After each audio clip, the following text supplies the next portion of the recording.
happy March 23rd, 2011, everybody. I was going to start on a totally different vein, but as I was getting ready for this latest entry, I noticed that Elizabeth Taylor, age 79, has passed away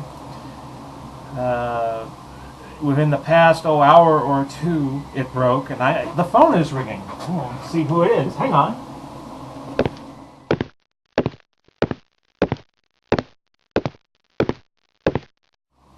So like I was saying, Elizabeth Taylor died, and it's just been revealed within the past hour or two. She was 79, born the 27th of February 1932, and she was a very revered actress.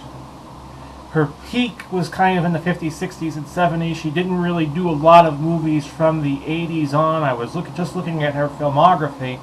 And the last movie she did that was released to theaters was The Flintstones in 1994.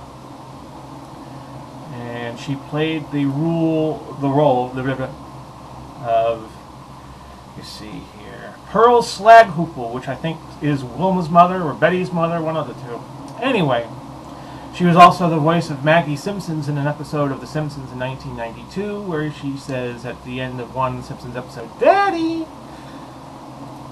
So that's how that flies. We wish the family of Miss Taylor well in the next coming few days, as it'll probably be some trying times. What I wanted to do this blog entry on today was the little saga of Jennifer Jo Cobb. Now, you might not know that name because she is a NASCAR driver, but she is on the nationwide circuit.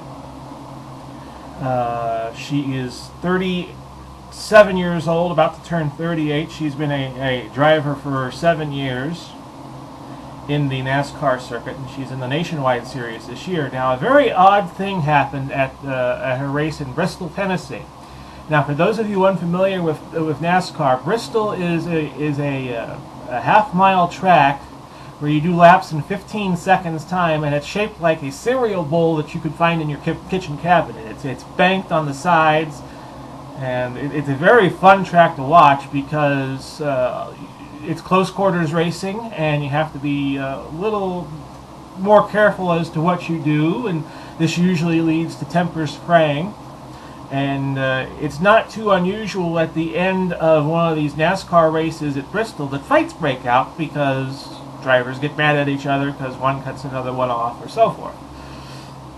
Jennifer Jo Cobb was told 10 minutes before her race at Bristol Saturday, the nationwide race, that the owner of the car she was driving wanted to protect it against accidents that are known to happen at the Bristol track, and she was ordered to do a start and park, which is a process in NASCAR where a driver starts the race, and just like the procedure would suggest, immediately thereafter, like in the first lap or two, she parks. Well, Jennifer Jo Cobb, to her credit, refused to do this. The owner is named Rick Russell, and he went on one of the shows on ESPN Monday and got into a bit of exchange with the reporter over this little start and park order. Apparently there was threats made to and fro, and at the end of the day, Cobb got to race her car. Now Russell, who I'm starting to think is a shady character, who owns a motorsports group called Second Chance Motorsports, has filed a police report against the driver, accusing her of larceny. Larceny being the illegal acquisition of personal property.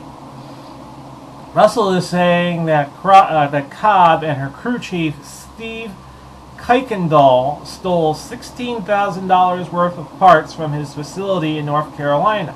The team owner says police found half the missing parts Sunday, according to the ESPN report, but the items were reportedly located in a storage bin Cobbs uses. Now, I'm not saying larceny is a very good thing to be engaged in, but I gotta tell you something. This owner sounds like a scumbag, and I say good for Jennifer Jo Cobb for standing up to him.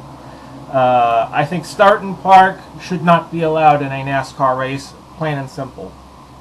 if you have the money to enter the race, and if you have the money to qualify for a race, you should race, period. And I think that procedure should be banned.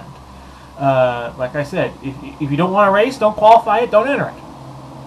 And I think NASCAR should step up and take that option away from owners, the start and park option, because you don't have to get to the point where a driver is embarrassed on race day by only running a lap or two and there's not anything wrong with the car. So bully for Jennifer Jo Cobb. I wish her well. Her first race was, by the way, I'm just looking at her Wikipedia page, was the 2004 Ford 300. And she also has participated in the Camping World Truck Series. And it's going to be interesting to see if there's any validity to this larceny charge. I don't think there's going to be, but I could be wrong. So anyway, that has been the blog entry for today, the 23rd of March, 2011. And I will catch you again next time. See ya.